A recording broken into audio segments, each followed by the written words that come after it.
No tent? Tent. Our first step is putting our roof rails on. Now keep in mind with the Macan, the front and back are different lengths.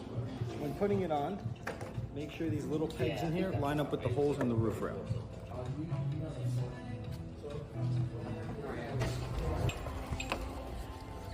Once you get the tent on, you'll see these fasteners here that all have to be tightened. We're gonna pop this in here.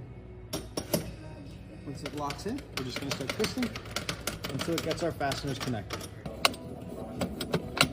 Once we have our roof tent on, we're just gonna unlock these, open these latches up.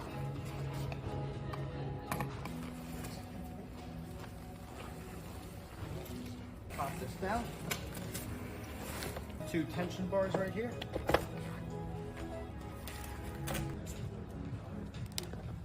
Last but not least, these pins pop out. Now we have our ladder on, pop it off, we're good to go.